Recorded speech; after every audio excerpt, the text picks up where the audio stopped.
Hello, everyone, and welcome to New Orleans History. I'm Miss C, and I am a native of New Orleans, and I have been actually teaching many lessons on this page for a while now. And thanks to Dr. Barlow, you guys just thought that you were going to enroll in her class, when in actuality, there are other instructors like myself and educators, and I am an education specialist. I have an EDS, and I am also a certified educator. We have been on this platform teaching about different subjects and different subject areas for a while now. So thank you, Dr. Barlow, for your introduction, because you allowed other people to see that there are a lot of instructors and professors and educators on this platform who have been using their pages to educate everyone. Now, the course that I teach is the history of New Orleans, New Orleans history.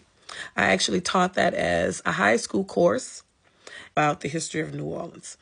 So I decided to transfer that information from those courses, those lesson plans, into developing this TikTok page.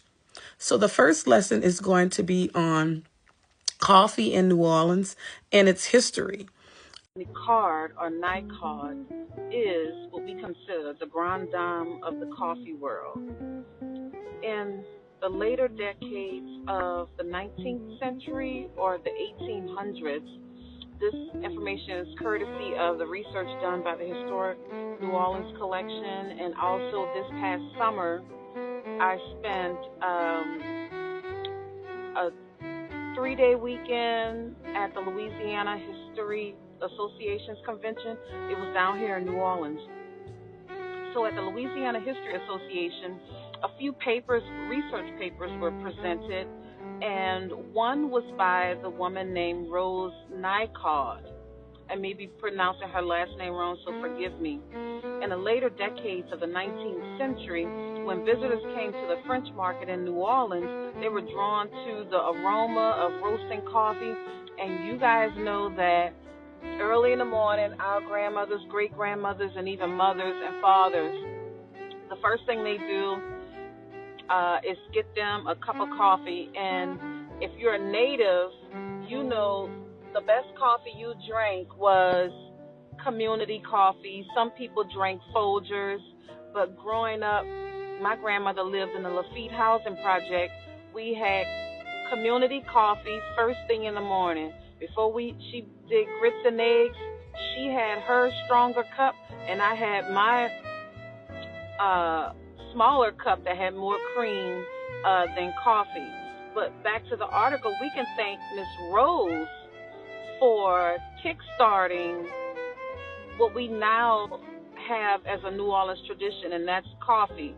It was a simple wooden stand in the Hall of Vegetables.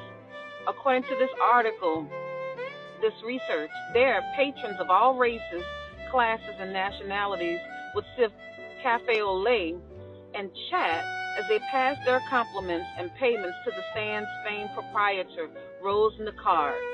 Selling coffee in the heart of New Orleans defined Rose's life and her legacy. It allowed her to purchase her own freedom before the age of 28, and then, as a free woman of color, to own and run her own coffee stand for decades. In the 142 years since her passing, Rose's life, we're going to say Miss Rose's life and legacy, has been immortalized in New Orleans' memory through writing, businesses, and art.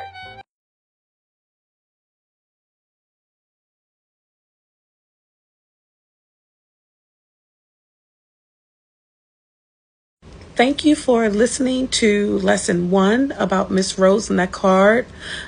Lesson 2 is going to explore the connection of coffee and the Civil War, because that was very important. You have to remember that coffee in America was a testament to the loyalty that Americans had for being patriots.